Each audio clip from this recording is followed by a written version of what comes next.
So as we're wrapping up our meetings here at Computex, we stopped by Gigabyte to conclude our coverage, and the main highlight of the show was, of course, the refreshed Aero 15, which is not to be confused with the Aero 15X or the Aero 15 Classic. I know there's a lot going on, it's certainly confusing, but allow me to walk you through some of the details. But first, huge shout out to Fantex and SteelSeries for sponsoring our Computex 2019 coverage. So there are two lineups of the Aero series for the rest of 2019. It's the regular Aero 15 Classic and the Aero 15, which is their flagship lineup of notebooks that come with new designs and whatnot. Now, to kick things off with the Aero 15 Classic, nothing really has changed in terms of the design compared to the previous generation. So you get the same, unibody metal construction with a little bit of plastic build here and there. The keyboard layout and the trackpad layout are identical. You still get RGB lighting.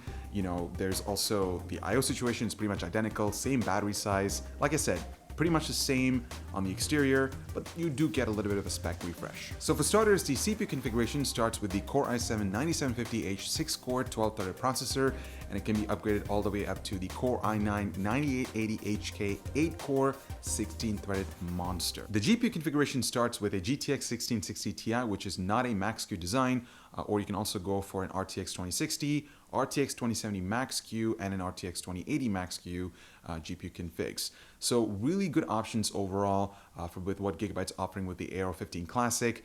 And I feel like it's a good way for people who really want to get into that premium ultra-thin gaming laptops. I think the 1660 Ti is a great start. They're also going to be offering two display options on the Aero 15 Classic, so you can either go for a 15.6-inch 1080p 144 Hz display, which is IPS, and that's provided by LG, or you can opt for a 1080p 240 Hz display, which is an IGZO panel, and that's provided by Sharp.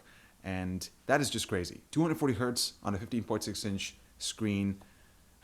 I think it's the ultimate gamer's dream. All right, so moving on to the Aero 15, and this is their flagship offering. So there are some subtle design changes. For instance, the logo at the front now says Aero instead of Gigabyte. There are front-facing speakers. Finally, that is a welcoming addition for sure.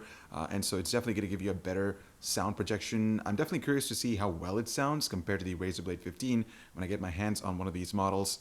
The I/O still remains the same, although they have shuffled a bit of that on the left and right due to the front speaker integration. The webcam, for some reason, is located at an even odd location, so they've shifted it from the bottom of the screen to the main chassis right above the power button with a privacy shield feature. Now this makes things even worse because it's at a stationary spot and even lower compared to when it was originally on the Air 15X.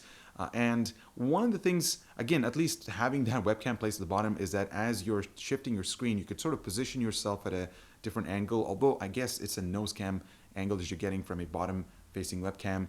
This implementation is really, really odd, and I just feel like it's going to be even worse when you're looking at it. Unfortunately, I didn't get a chance to actually look at that when I was in the show floor, but I know for a fact that it's not going to turn out that great. The keyboard and trackpad remain the same, although after spending a short amount of time with it, I felt like the keys were a bit mushier compared to the previous Aero 15X.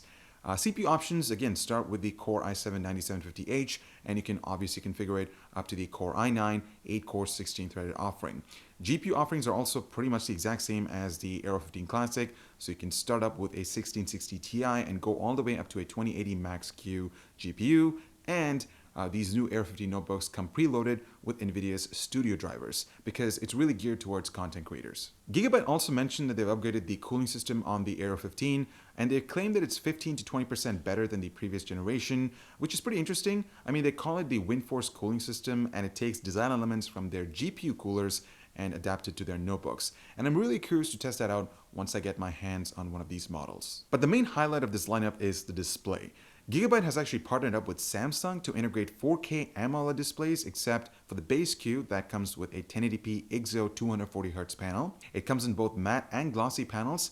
The 4K screens are individually calibrated with X-Rite Pantone certification. Now, AMOLED is considered a softer panel technology, so the lid was reinforced significantly to avoid damage. Burn-in avoidance is done through pixel shifting, but it could still be an issue. Now, the battery capacity still remains the same at around 94 watt hours. So if you spec this thing with a Core i7 processor and a GTX 1660 Ti, which is, a really good power efficient combination, you can easily get some amazing battery life out of this notebook, especially considering that it's probably one of the only notebooks, a thin and light notebook, relatively thin and light notebook, featuring a really big battery. Now, pricing for the Aero 15 starts at $60.99 and goes all the way up to $3,999. The catch is that the base model only comes with single channel memory, so it's definitely going to hit out of the box performance significantly, but that's nothing that a quick memory upgrade can fix.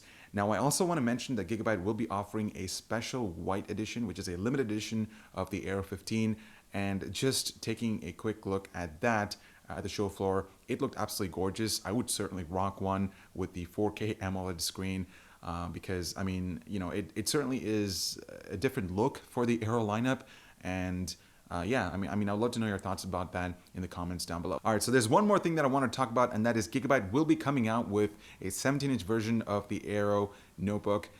So it's going to feature a 17-inch 4K display with basically the same specs as the Aero 15 Classic and the Aero 15. So, you know, processors start with the Core i7 9750H to the Core i9 9880HK 8-core processor, 8-core 16-thread processor. Also, you can configure the GPU from 16 series all the way up to the RTX 20 series. So overall, it looks like it's a pretty good product stack up for the rest of 2019. So that about wraps up my coverage here at Computex 2019, especially here at the Gigabyte booth. Let me know what you guys think about the updated refresh for the Aero lineup of series, or the Aero series of notebooks for the rest of 2019. You know, would you consider something like this for your workflow if you're a creator, gamer? I would love to know your thoughts about that in the comments. And if you're interested in a particular SKU that you wanted us to test out, definitely hit us up in the comments. I'm Ebro with Hardware Canucks. Thank you so much for watching. Make sure to check out some relevant content over here. Subscribe to our Boot Sequence channel for the latest tech news and updates. And I'll see you guys in the next one.